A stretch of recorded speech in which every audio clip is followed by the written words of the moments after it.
Hello children, welcome to S education. आज हम करेंगे आरबीएससी की 8वीं क्लास की हिंदी की किताब का 13वां चैप्टर अपराजिता। इसके हम करेंगे प्रश्नोत्तर। तो आइए देखते हैं कि आपका पहला प्रश्न क्या है। पहला प्रश्न है, डॉक्टर चंद्रा ने कौन कौन सी उपाधियां प्राप्त की थी। तो डॉक्टर चंद्रा ने बीएससी, एमएससी और पीएचडी की उपाधि प्राप्त की थी। फिर है, लेखिका ने नशे की गोलियां खाने लगा, किस व्यक्ति के लिए कहा और क्यों कहा। तो लेखिका ने ये जो वाक्य है, नशे की गोलियां खाने लगा, ये किस व्यक्ति के लिए कहा और क्यों कहा था। तो आंसर होगा कि लखनऊ का जो मेधावी लड़का मतलब मेधावी छात्र था, बहुत तेज बच्चा था, वो आईएएस की परीक्षा देने इलाहाबाद गया था। तो लौटते समय उसने क्या किया, जो स्टेशन था उस पर चाय लेने के लिए उतरा। तो जो गाड़ी थी वो चल रही थी, तो चलती गाड़ी में वो चलने लगा और चलते समय वो गिर गया। तो उसका दायां हाथ पहिए के नीचे आ गया, जो विच्छिन्न हो गया। तो उसका जो दायां हाथ था वो विच्छिन्न हो गया, कट गया, और वो निराशा में डूबकर नशे की गोलियां खाने लगा। तो उसके लिए ऐसा उन्होंने कहा था कि नशे की गोलियां खाने लगा, क्योंकि एक तो वो इतना मेधावी छात्र था, परीक्षा देने वाला था आईएएस की, लेकिन उसका जो हाथ था वो कट गया। तो उसने चलती ट्रेन में चलने की कोशिश की थी, तो उसका बैलेंस नहीं बन पाया और वो गिर गया। उसका जो दायां हाथ था जो कि पहिए के नीचे आ गया, तो वो कट गया और इस वजह से वो निराशा में डूब गया और नशे की गोलियां खाने लगा। तो उसके लिए जो लेखिका है उन्होंने कहा था कि नशे की गोलियां खाने लगा। तो हमें कभी भी चलती ट्रेन में ना तो चलना चाहिए, ना ही उतरना चाहिए। फिर आपका अगला प्रश्न है, ये है बहुविकल्पी प्रश्न। तो 4 ऑप्शन दिए गए हैं, आपको देखना है कि कौन सा सही है। पहला है, अपराजिता कहा गया है। तो अपराजिता कहा गया है श्रीमती टी सुब्रमण्यम को, प्रोफेसर को, आईएएस को या चंद्रा को। तो अपराजिता कहा गया है चंद्रा को। फिर है, डॉक्टर चंद्रा को माइक्रोबायोलॉजी में पीएचडी मिली 1976 में, 77 में, 67, 67 में या 66 में। तो आंसर होगा कि डॉक्टर चंद्रा को माइक्रोबायोलॉजी में पीएचडी मिली थी 1976 में। फिर आपका अगला प्रश्न है कि निम्नलिखित वाक्यों में से गलत वाक्यों को सही करके लिखिए। जो वाक्य गलत हैं उनको आपको सही करके लिखना है। तो वाक्य 2 और 5 सही हैं। 2 कौन सा है, डॉक्टर चंद्रा अदम्य साहस की प्रतिमूर्ति थी, ये सही है। और 5वां है, डॉक्टर चंद्रा का निचला धड़ काम नहीं करता था। ये दोनों वाक्य तो सही हैं, बाकी आपको सही करने हैं। तो पहला है, अपराजिता पाठ के लेखक शिवानी है। तो अपराजिता पाठ की लेखक नहीं, बल्कि यहाँ पे होगा लेखिका। तो अपराजिता पाठ की लेखिका शिवानी है। फिर है, डॉक्टर चंद्रा अदम्य साहस की प्रतिमूर्ति थी, ये तो सही है आपका। फिर है, डॉक्टर चंद्रा की माताजी श्रीमती टी सुब्रमण्यम ने अपनी बेटी के लिए कोई साधना नहीं की। तो इसका जो सही है वो होगा, डॉक्टर चंद्रा की माताजी टी सुब्रमण्यम ने अपनी बेटी के लिए कठिन साधना की। उसमें लिखा है नहीं की, तो इसमें लिखा है हमने की। फिर है, हमें विपरीत परिस्थितियों में हाथ पर हाथ धरकर बैठ जाना चाहिए। तो इसका होगा सही कि हमें विपरीत परिस्थितियों में हाथ पर हाथ धरकर नहीं बैठना चाहिए। फिर है, डॉक्टर चंद्रा का निचला धड़ काम नहीं करता था, तो ये आपका सही है। फिर आपके हैं अति लघु उत्तरात्मक प्रश्न। पहला है, मैडम मैं चाहती हूँ कि कोई मुझे सामान्य सा सहारा ना दे। ये शब्द किसके हैं। तो आंसर होगा ये शब्द डॉक्टर चंद्रा के हैं। फिर है, लेखिका ने डॉक्टर चंद्रा को सबसे पहले कहाँ देखा। तो लेखिका ने डॉक्टर चंद्रा को सबसे पहले उनकी कोठी के अहाते में कार से उतरते हुए देखा।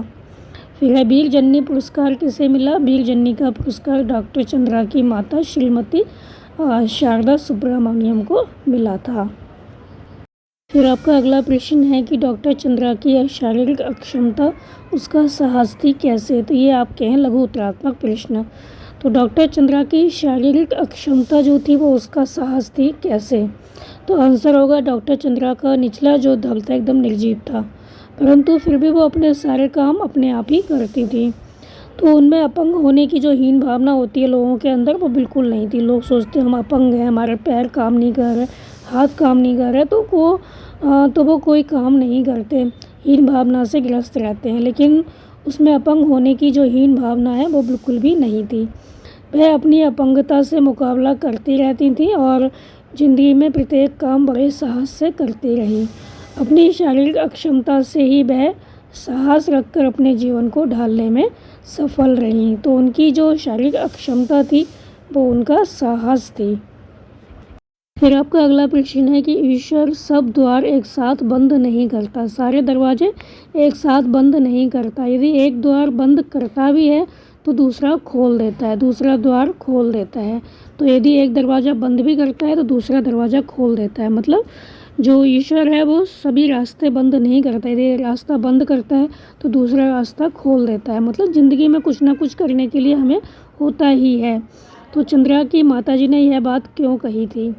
तो आंसर होगा डॉक्टर चंद्रा की माताजी ने यह बात इसलिए कही कि जब उनकी पुत्री को मेडिकल में प्रवेश नहीं मिला तब क्या हुआ, उनकी पुत्री ने विज्ञान के क्षेत्र में शिक्षा पाकर उच्चतम सफलता प्राप्त की। ऐसा नहीं है कि उसको जब मेडिकल में प्रवेश नहीं मिला तो उसको कहीं प्रवेश नहीं मिलेगा या उसके सारे रास्ते बंद हो गए। तो उनकी जो बेटी थी उन्होंने क्या किया, विज्ञान के क्षेत्र में शिक्षा प्राप्त की और उच्चतम सफलता प्राप्त की और विज्ञान की प्रगति में भी उन्होंने महान योगदान दिया। इसीलिए चंद्रा की माताजी ने कहा था कि ईश्वर जो है सब दरवाजे एक साथ बंद नहीं करता, यदि एक द्वार बंद करता भी है तो दूसरा द्वार खोल देता है। फिर आपका अगला प्रश्न है कि लखनऊ के छात्रा डॉक्टर चंद्रा से क्या प्रेरणा लेनी चाहिए?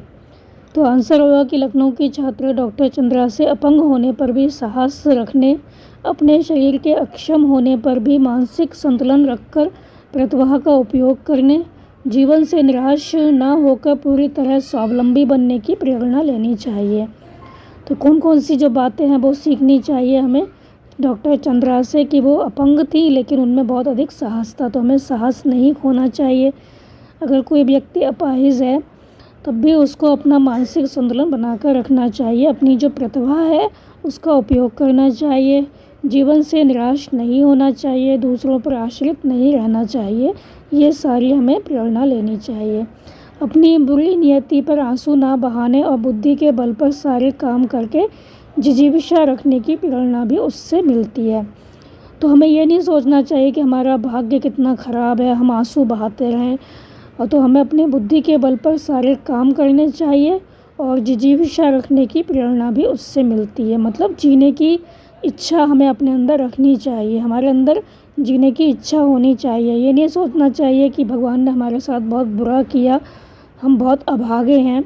तो हमारे अंदर जीने की इच्छा होनी चाहिए, हमें अपने सारे काम साहसपूर्वक करने चाहिए, अपनी बुद्धि का प्रयोग करना चाहिए, जीवन से निराश नहीं होना चाहिए, साहस रखना चाहिए, मानसिक संतुलन बना के रखना चाहिए और अपनी प्रतिभा का प्रयोग करते हुए जीवन में सफल होना चाहिए। तो इस वीडियो में हमने करवाया आपको लघु उत्तरात्मक प्रश्न तक। इसके आगे के हम करवाएंगे आपको अगली वीडियो में।